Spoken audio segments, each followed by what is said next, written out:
بسم اللہ الرحمن الرحیم۔ میرے بھائیو، توحید بنیاد ہے۔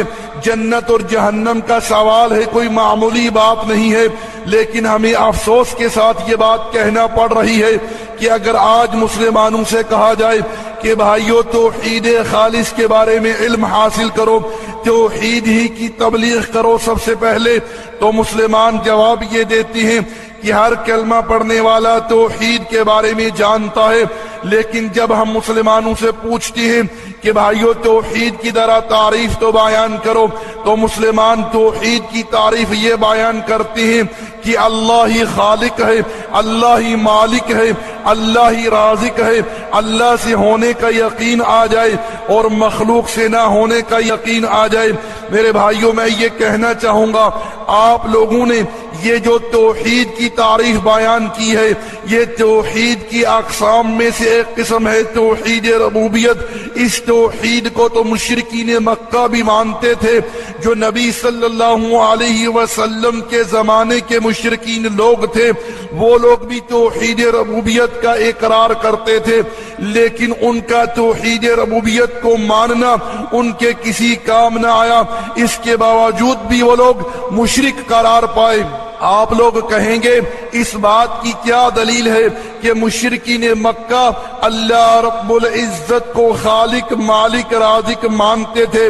میرے بھائیو، اس بات کی دلیل آپ قرآن کریم سے سنیے، جیسا کہ اللہ رب العزت نے سورۃ یونس آیت نمبر 31 کے اندر ارشاد فرمایا، قُلْ مَنْ يَرْزُقُكُم مِّنَ السَّمَاءِ وَالْأَرْضِ أَمَّن يَمْلِكُ السَّمْعَ وَالْأَبْصَارَ وَمَن يُخْرِجُ الْحَيَّ مِنَ الْمَيِّتِ وَيُخْرِجُ الْمَيِّتَ مِنَ الْحَيِّ وَمَن يُدَبِّرُ الْأَمْرَ فَسَيَقُولُونَ اللَّهُ۔ ارشاد فرمایا، پیارے نبی ان سے کہیے کہ تمہیں آسمان اور زمین سے رزق کون دیتا ہے؟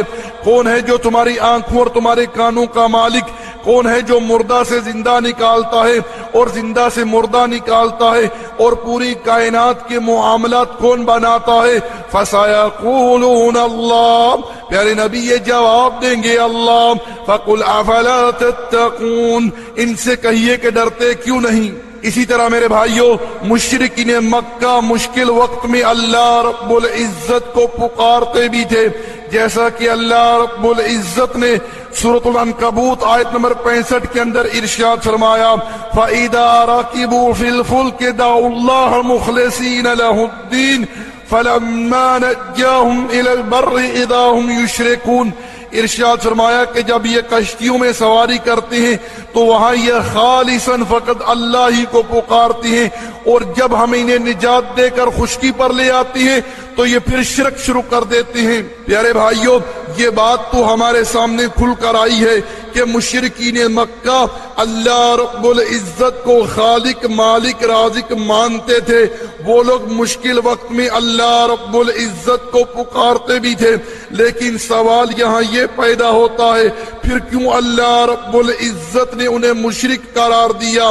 کیوں نبی کریم صلی اللہ علیہ وسلم نے ان کے ساتھ جنگیں لڑی؟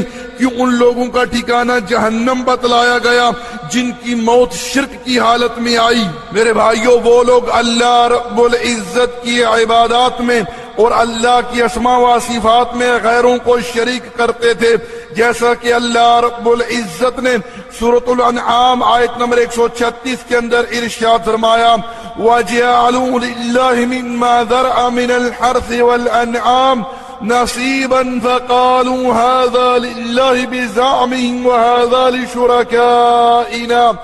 ارشاد فرمایا کہ جو اللہ نے ان کو کھیتی اور جانور عطا کیے ہیں، اس میں سے یہ مشرکین حصہ مقرر کرتے ہیں، کہتے ہیں کہ یہ جانور، یہ کھیتی، یہ نظر و نیاز اللہ کے لیے ہے، اور یہ جانور اور یہ کھیتی، یہ نظر و نیاز ہمارے شرکاء کے لیے ہے۔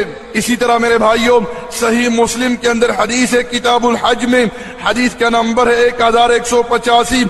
عبداللہ ابن عباس رضی اللہ تعالی عنہما بیان کرتے ہیں کہ وہ لوگ کعبۃ اللہ کا طواف کرتے اور تلبیہ پکارتے، لبیک اللہم لبیک لبیک لا شریک۔ جب یہاں تک پہنچتے تو اللہ کے رسول صلی اللہ علیہ وسلم ارشاد فرماتے، ان کے لیے ہلاکت ہو، آگے نہ جائیں، یہیں بس کریں۔ مگر وہ آگے کیا کہتے؟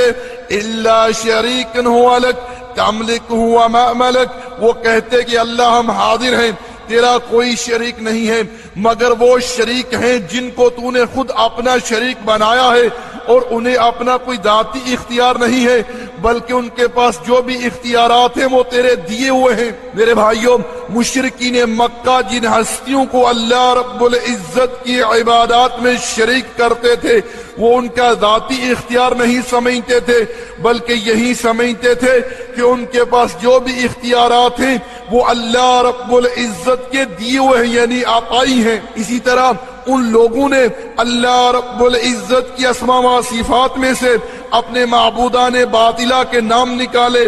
الالہ سے انہوں نے لات کا نام نکالا اور العزیز سے انہوں نے عزا کا نام نکالا۔ پیارے بھائیوں، یہ بات تو ہمارے سامنے کھل کر آئی ہے کہ مشرکین مکہ اللہ رب العزت کی عبادات میں اور اللہ کی اسماء و صفات میں غیروں کو شریک کرتے تھے، لیکن سوال یہاں یہ پیدا ہوتا ہے کہ وہ لوگ کیوں اللہ رب العزت کی عبادات میں غیروں کو شریک کرتے تھے؟ اس کے پیچھے ان کا کیا مقصد تھا، کیا مفاد تھا؟ آئیے میرے بھائیوں اس بات کا جواب قرآن کریم سے تلاش کرتے ہیں، جیسا کہ اللہ رب العزت نے سورۃ یونس آیت نمبر 18 کے اندر ارشاد فرمایا وَيَعْبُدُونَ مِن دُونِ اللَّهِ مَا لَا يُضُرُّهُمْ وَلَا يَنفَعُهُمْ وَيَقُولُونَ هَؤُلَاءِ شُفَعَاؤُنَا عِندَ اللَّهِ۔